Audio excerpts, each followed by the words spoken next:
on a l'impression que c'est les méchants idéaux d'un film de science-fiction. Les méchants qui vont vous crier soi-disant Allahu Akbar, qui vont kidnapper des filles, comme c'était écrit dans les livres saints, qu'on pouvait voler les enfants, violer les enfants, etc. et les revendre. On a assisté à une campagne virale assez exceptionnelle en retour, donc qui émane à la base des États-Unis, qui disait « Bring back our girls hein ». Ramenez-nous nos filles, ramenez les filles.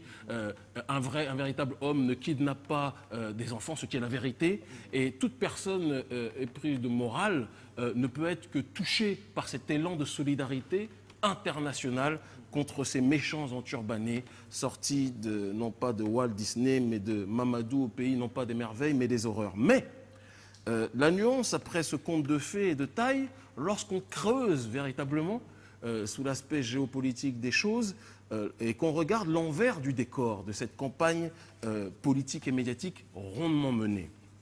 On assiste à une similitude assez exceptionnelle avec ce qui s'est passé au Moyen-Orient avec des groupes prétendument salafistes, takfiristes, on pourrait même le dire, des personnes qui étaient capables de décapiter, d'égorger des co-religionnaires et qui, en réalité, dans leur manière d'agir, étaient les plus grands alliés, il faut le dire, des États-Unis dans leur volonté d'installer des bases militaires dans des régions du monde qui voulaient être contrôlées par l'impérialisme américain sans être dans le manichéisme le plus total.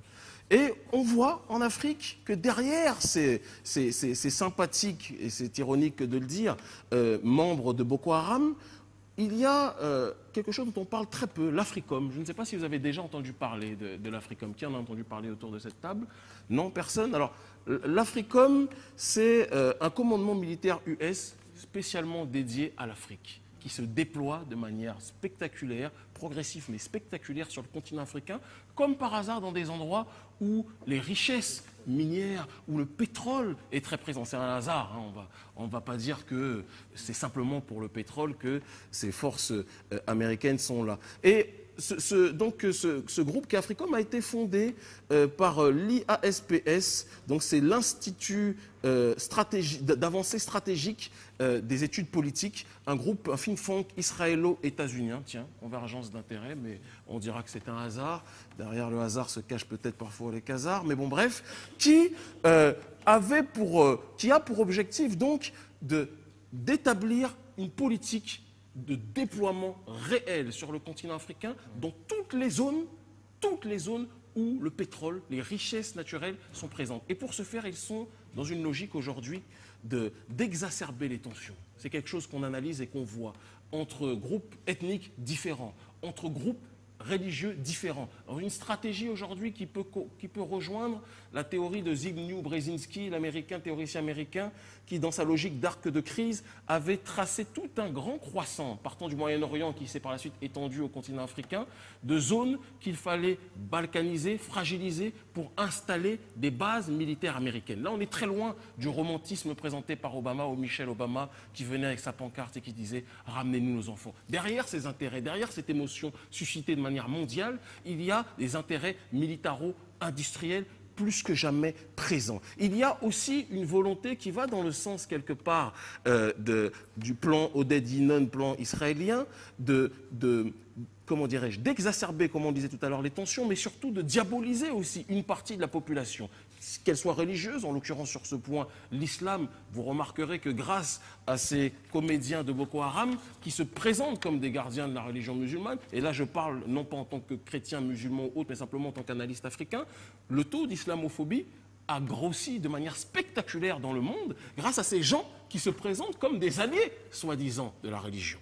Et on voit que, en effet, les personnes les plus excessives sur ce terrain sont bien souvent des gens qu'on peut qualifier d'idiots utiles, financés, et là c'est quelque chose que je vous demande d'étudier, de vérifier, et on en finira bientôt sur Internet, on a pu le constater clairement, c'est ce que le Nigerian Tribune a rapporté, financés par le Royaume-Uni et l'Arabie Saoudite, en particulier via le fonds fiduciaire Al-Muntada.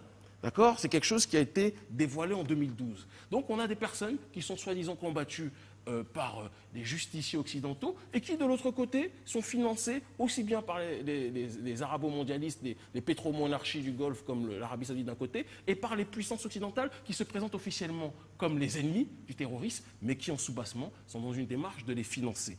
Et je donnerai juste une petite parabole, si Babacar me permet de conclure dessus, qui est intéressante. C'est un petit peu comme un boutiquier qui vient d'ouvrir son magasin.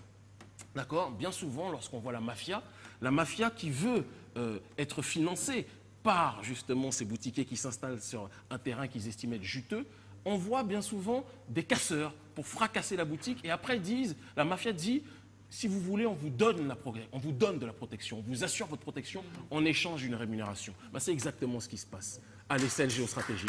C'est ça qui est grave, c'est que les Américains, tout le monde sait que le Nigeria, aujourd'hui, est devenu depuis quelque temps la première puissance économique africaine. Et comme par hasard, c'est à cette période-là que nos amis de Boko Haram émergent. Et les Américains, qui sont des êtres de justice, je parle des dirigeants, la population n'a rien à voir dedans et subit parfois la politique de ces gens-là. Les Américains viennent, comme la mafia le fait, après avoir financé, et ça c'est des choses qui sont vérifiables, ces groupes-là viennent jouer les justiciers, installer leur base militaire, et j'appelle tout le monde à la conscience politique, à la conscience morale et ne pas tomber dans le piège qui voudrait que les chrétiens, les musulmans, les traditionnalistes africains se tapent dessus pour des intérêts étrangers. Il est temps qu'on se reparle, il est temps qu'on analyse qu'aujourd'hui le terrain africain est une richesse naturelle pour tout le monde vient piocher et s'il le faut, les oligarques sont prêts à monter les populations les unes contre les autres pour pouvoir creuser sur notre sol. Il faut qu'on réfléchisse à ça. Voilà.